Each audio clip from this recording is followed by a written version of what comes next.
What's going on, everybody?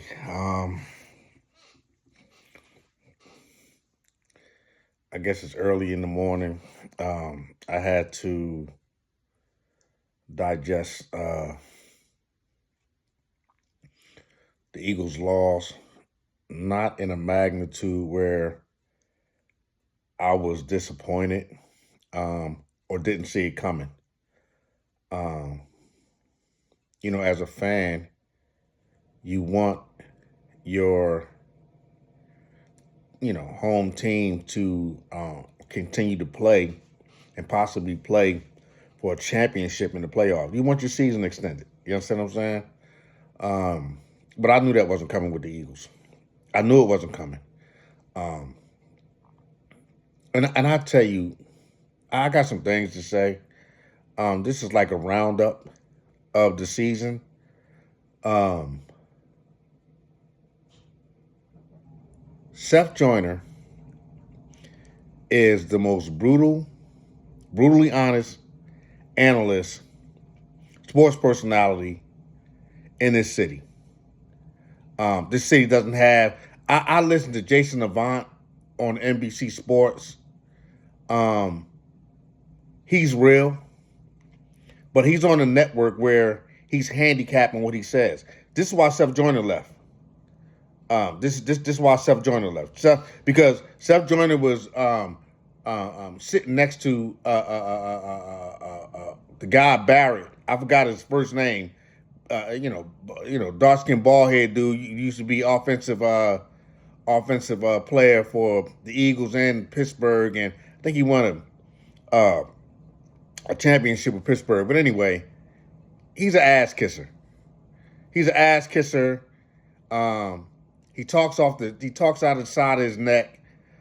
He doesn't give you a real analysis of what the fuck is going on. And I think that was a problem between him and Seth and just the network in general. I think that when you work for these networks, right, they have this boilerplate play sheet that they supposed to talk by. And it's not supposed to be anything that's supposed to offend the team, the ownership, or any of that bullshit, right? So Seth Joyner had to leave that bullshit. This is my humble opinion. But nevertheless, he's the most brutal and he's the most brilliant football mind probably in this entire goddamn region. And yet you wonder why the Eagles have never utilized, even as an advisor, never utilized his talent, the talent of his mind. That's because he's offensive to them. He tells them the truth. Whereas though the rest of these sports personalities and pundits and whatever the case may be, especially in this area, I'm not going to even talk about nationally. I'm talking about this area. They are the most fake ass bullshit. Even these podcast motherfuckers, right? You are afraid to call the shit for what it is. Either that, or you are caught up in this fandom shit where you see what you see, but your heart tells you that you desire and want something else. See, I love the Eagles. I love the Eagles as a fan, but I be goddamn if I bullshit myself and then come on a video and bullshit you about what the fuck I see. And I'm going to tell you what I see. I'm going to start with Jeffrey Lurie. Jeffrey Lurie should be ashamed of himself to let this shit go on with Nick Sirianni. Nick Sirianni out of control, right? And this is not uncommon after a fucking coach wins the Super Bowl, right? Because you got to remember a couple of years ago, they were talking about whether he was going to fire Nick Sirianni, right? So he goes to the Super Bowl and shit, and he wins the Super Bowl. And when that happens, it's hard to people think it's hard to criticize a coach. All you have to do, right, is go back to their history or their pattern to see if anything has significantly or substantially changed, right? We all laughed like crazy when Nick Sirianni had his first press conference. We knew that he was a bonehead. We knew it. We knew that he really didn't know X and O's. We know this about him. But they say, oh, he gets his players to play for him. That's fine. That really is. That's commendable. And his record half-ass reflects it. But his record is not reflective of the team that he coaches. His record is reflective of what Howie Roseman puts together year after year. Howie Roseman puts together these lineups, man, that are possibly that can be in contention every goddamn year because he works this, man. Howie Roseman is something else, right? But we forget that because Doug Peterson was the same way, right? And I have to always reiterate, Doug Peterson came in, right?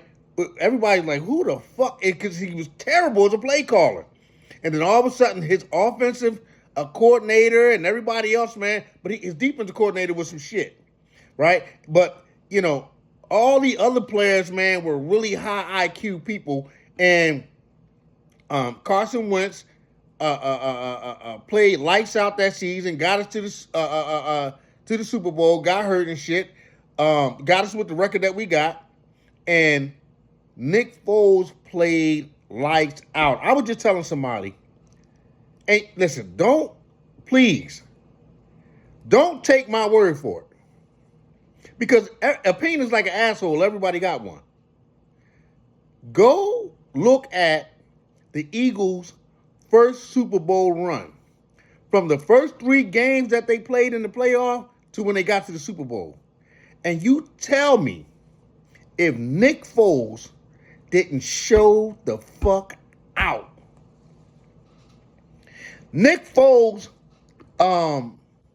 showed out the way you want to see your quarterback show out. He wasn't having it. He was Allen Iverson, but white, playing on a football team and playing the quarterback position.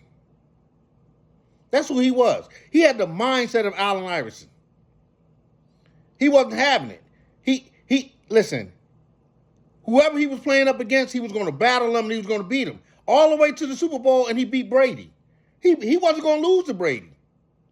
Then you go to the Super Bowl, right? Not the one that they lost. Because, to be honest, Jalen Hurts outplayed. But we say that he outplayed Patrick Mahomes. But did he really? Because the goddamn fumble that he had really cost us the Super Bowl. Yeah, the bullshit call at the end with the refs. But you take away that fucking fumble, man, and we win that game. So, go to the Super Bowl that we won, and the defense played lights out, along with Saquon Barkley, man, to get us to that point. Jalen Hurts didn't really show the fuck out. He really didn't. He really, really, really, really didn't. And that's kudos to Howie Roseman bringing in Saquon Barkley. Powerful move. So once again, Doug Peterson, you know, we go to the Super Bowl, we magically win the Super Bowl. The next year, we lose pieces. Let's call it what it is. Philadelphia fans, Philadelphia sport pundits, Philadelphia media, Philadelphia everything is the most disrespectful ass motherfucking fans in the world. We talk about how great we are as fans. Listen, what we did to Nick Foles was one of the most shameful, ungrateful, disrespectful ass shit that anybody could ever do to a player, right? After this man played lights out, gave us our first Super Bowl. Then we want to turn around and put him on the chopping block for Carson Wentz, a motherfucker we didn't even keep. Just think that over. And then we wind up getting rid of Doug Peterson because this motherfucker started getting arrogant and shit like he was the shit. And everybody knows, listen, you ain't shit. You can't call plays on the offense. You on X and O. You don't know nothing. Fast forward to Nick Sirianni. Once again, the owner should have nipped that shit in the bud. He should have nipped that shit in the bud halfway through this season. And Howie should have did the same. You should listen. You should have checked Nick Sirianni when he first, listen, the season was over when he hired Kevin Patullo.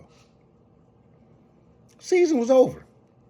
There wasn't a bat chance in hell that the Eagles, and then A.J. Brown said it at his locker one day. He's like, how can you win like that? And I'll get around to A.J. Brown too. I'm gonna get around to his ass. But he wasn't what he said wasn't unfounded at all. And Nick Sirianni's a bonehead.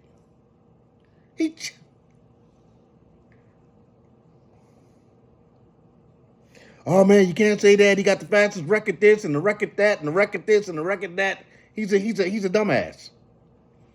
He's a dumbass, and now because he won a Super Bowl, he's becoming. We got another Doug Peterson on our hands. He thinks he's the shit. He think he really he think he could really make decisions, and he can't.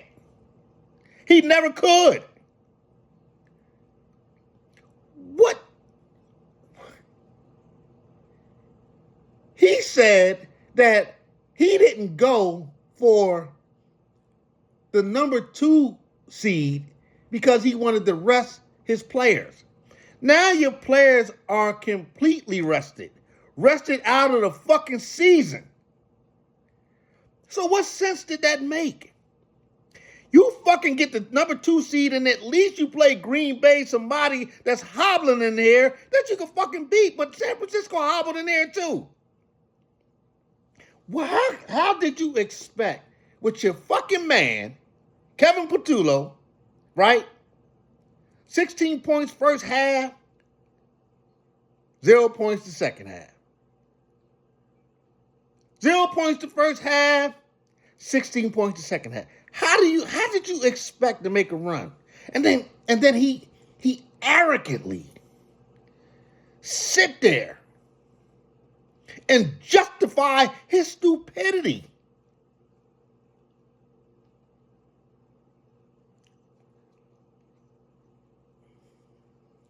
So let's get to Jalen Hurts. Mr. Coolie Bop ass. Mr. Coolie Bop ass. Jalen Hurts has become a fraud. Jalen Hurts has become a fraud, right? Jalen Hurts has just as much imprint on his laws as anybody else, man. I got somebody who always talk about Josh Allen, and I get it. I get it because the way they want this great white hope. I get it. It's saying with Burrow, right? Matthew Stafford. They just want they because this league is becoming orientated in black quarterbacks, right? And so they want to be still recognized, right? But you cannot overlook the fact that some of these quarterbacks, these white, especially Josh Allen, Josh Allen ain't fucking having it. That's the kind of motherfucking quarterback you need to win it all. He ain't having it. He ain't having his offensive coordinator tell him shit when the game is on the line. Come on, just be real with me. Josh Allen not having his offensive coordinator or his coach, for that matter, tell him shit when the game has got to be won. He's not. Jalen Hurts is content with, oh man, I did what they told me to do. Then you on this motherfucking show Hard Knocks, so you know you're being seen, so you try to make these little motherfucking innuendos and shit on the sideline to make people think, man, Jalen Hurts ain't really with that shit, man. You heard him on the sideline. If you ain't with that shit, then why your play on the field show that you are with the shit? You don't use your fucking legs. You acting like a bitch. You acting like when a motherfucker hits you and shit, and the motherfucker ain't even hit you. I mean, let's be real. The motherfucker ain't even hit you and you got a penalty, and then you still wouldn't use your fucking legs. Go back to the previous years, and when Jalen Hurts didn't have the contract and all that shit, and then the year after he got the contract, and look how he played. Somebody done told Jalen Hurts, man, listen, man, you ain't gonna have a long career. You gotta stay in the pocket, but you're nothing in the pocket. You're not that kind of quarterback in the pocket. You're not. And then the offensive coordinator doesn't know how to exploit and enhance your weaknesses. Jalen Hurts got so many weaknesses, man. Oh, man, Jalen Hurts won the Super Bowl. He's a Super Bowl MVP and all this and that. He's been there. He won the big games. Listen, talk your ass off. Jalen Hurts got serious deficiencies, and that's why his fucking receivers, he has problem with his. Let me tell you something, man. I am so grateful and thankful that Devontae Smith is still in one piece instead of cut in half. He tries and he does go up to get every over fucking thrown ball that Jalen Hurts throws to him. And it makes him seem like he's a spectacular ass motherfucking catcher. Because Jalen Hurts, man, sometimes he drops that motherfucker in on him, right on him. But most of the times, man, he got to go up and get that motherfucker, and motherfuckers be waiting to fuck him up. See, the difference, and see, A.J. Brown a little different. A.J. Brown like, fuck that, I'm not, nah.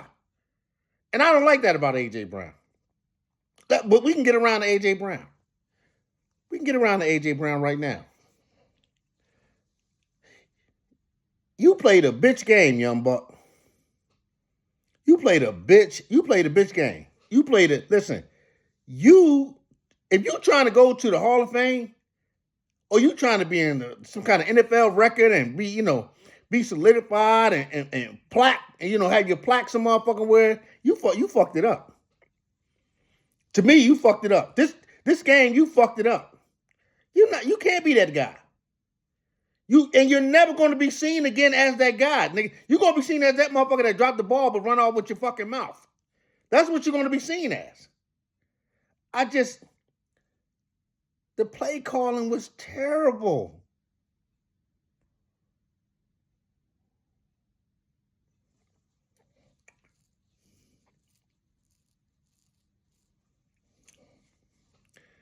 Well, this is my year-ending video.